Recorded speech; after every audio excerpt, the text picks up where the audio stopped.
Greetings and welcome to another episode of Canadian History X. If you enjoy the podcast, please give it a rating and review. You can also support the podcast at Patreon by going to patreon.com/Bairdo. That's Bairdo. As Canada approached its 9th year, closing out its first decade of existence, the growing pains and changes continued. Let's begin our look at the year of 1876 in Canada year by year. At the very start of the year, on January 1st, the Fredericton City Hall was completed. Today, the building still stands and is the oldest municipal hall in Atlantic Canada still being used for civic administration. On November 23, 1984, it was declared a National Historic Site of Canada, and from 1883 to 1971, the Fredericton Police had their headquarters there. On January 27th, Frank Cahill was born in Calamute Island, Quebec. He began work as a postal clerk in Sault Ste. Marie, Michigan, before moving to Saskatchewan and becoming a real estate broker in Saskatoon. In 1909, he opened a real estate office in Ottawa. It was there he would be elected to the House of Commons, beginning in 1917 and continuing until 1930. He would pass away 4 years later at the age of 58. On February 1st, Andrew Elliot replaced George Walker as the Premier of British Columbia. Elliot had been the High Sheriff of the island and the mainland colonies in 1866, and after British Columbia joined Canada, he was elected to the legislature and was the leader of the opposition. Following the motion of no confidence in the government, Elliot became the 4th Premier of the province. He would lose the next election and his seat in 1878 after failing to get the railway built to the province. On April 3rd, Margaret Anglin was born in Ottawa. The youngest of 9 children, her father was Timothy Anglin, who was the Speaker of the House of Commons at the time of her birth. As a young girl, she fell in love with acting and would make her stage debut at the age of 18 in 1894, when she appeared in Shenandoah. In 1898, she made her Broadway debut in Lord Chumley, helping to raise her stature in theater circles heavily. In 1905, she became known as the new star of American theater after Sarah Bernhardt, the biggest female stage star in the world, asked her to perform with her.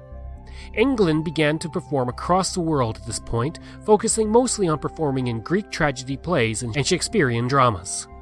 In 1911, she became a U.S. citizen and would continue to perform until her final Broadway performance in 1936. Offered many times a chance to perform in movies, she always refused, sticking to her true love of the stage. She would pass away in 1958, 20 years after her husband, Howard Hull. On April 21st, William Henry Wright was born in England. After serving with the British Army, including a stint in the Second Boer War, he came to Ontario and sold a plot of land that gave him a tidy profit in 1907. In 1911, after getting lost while out shooting rabbits with his brother-in-law, he stumbled upon a quartz outcrop. He could see free gold in the outcrop and he staked 3 claims. The 7 gold-producing mines that would be set up there by Wright would produce 13.5 million ounces.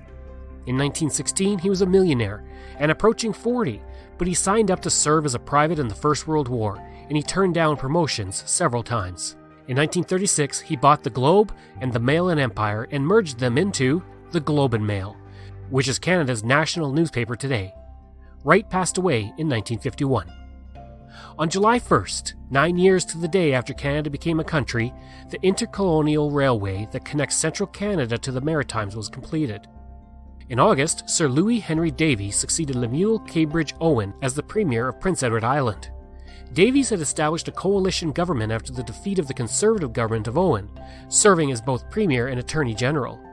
As Premier, he was able to establish the Public Schools Act that made school attendance for children mandatory when it was passed in 1877. Davies would last as Premier until 1879 when he lost a motion of no confidence. Following his premiership, he served as an MP in the House of Commons, including as the Minister of Marine and Fisheries. In 1901, he was appointed to the Supreme Court of Canada and was appointed Chief Justice, the oldest person appointed when he was 73 years old in 1918. He held the position until 1924 when he passed away. To date, he is the only Chief Justice of Canada to have held elected office, and the only Prince Edward Islander to have served on the Supreme Court. On August 10th, the world's first ever long-distance phone call connects the Bell residence with a shoe and boot shop located in Paris, Ontario. On August 23rd, William Martina was born in Norwich, Ontario. In 1908, he would be elected to the House of Commons for Regina, serving until 1916 when he chose to enter provincial politics and took over the leadership of the Saskatchewan Liberal Party, becoming Saskatchewan's second premier. He would be re-elected in 1917 and serve as premier until 1922. He then became a judge at the Saskatchewan Court of Appeal, and from 1941 to 1961 he was the Chief Justice of Saskatchewan. On September 20th, the Ottawa Football Club, which will one day be the Ottawa Rough Riders, is established. The team would become one of the oldest and longest-lived professional teams, winning the Grey Cup in 1925, 1926, 1940, 1951, 1960, 1968, 1969, 1973, and 1976, and the team would fold in 1996.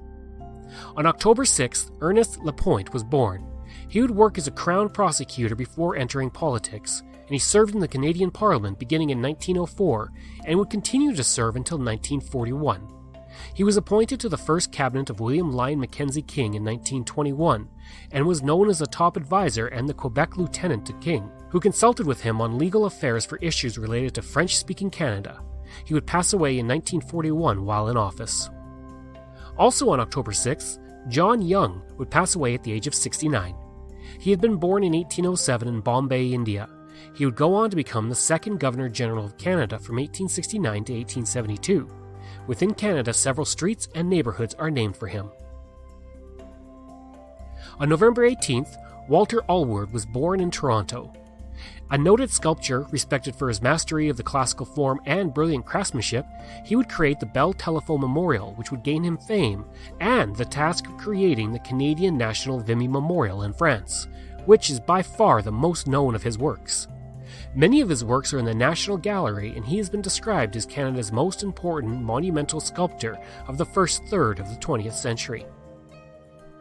On December 9th, Breton Churchill was born in Toronto. He would begin acting at a young age and moved to New York City in 1903, where he worked as a pressman. He performed in over 30 Broadway plays during that time, and in the 1920s he moved to Hollywood and began acting in a variety of films, often in roles as a banker, state governor, or land baron. His most famous role was in the 1939 classic Stagecoach, which starred John Wayne. He'd be instrumental in creating the Screen Actors Guild in 1933, and he passed away in New York City in 1940. Other events of the year include the establishment of the District of Keewatin, which covered a large area west of Hudson Bay. It would eventually form into parts of Manitoba and Ontario, as well as Nunavut. The Toronto Women's Literary Club would be founded, serving as a front for the suffrage movement that would get women the vote in 40 years. The Indian Act is created, defining the status and land regulations of the Indigenous people of Canada who live on reserves. It also states that status Indians have no vote in elections but are exempt from taxes. Wilson Abbott would also die in 1876, although the exact date is unknown. He was born in Virginia in 1801 and would find his way to Toronto in 1835, where he began to prosper as a businessman. He would serve in the militia that protected Toronto during the 1837 Upper Canada Rebellion, and he was elected to Toronto City Council in 1840, making him one of the first black elected officials in Canadian history. His son, Anderson Abbott, would become the first black Canadian to practice medicine. I hope you enjoyed this episode of Canadian History X, and if you did, please leave a rating and review. You can also reach me at crwbaird@gmail.com, and you can find hundreds of articles on my website at CanadaX, that's ehx.blogspot.ca.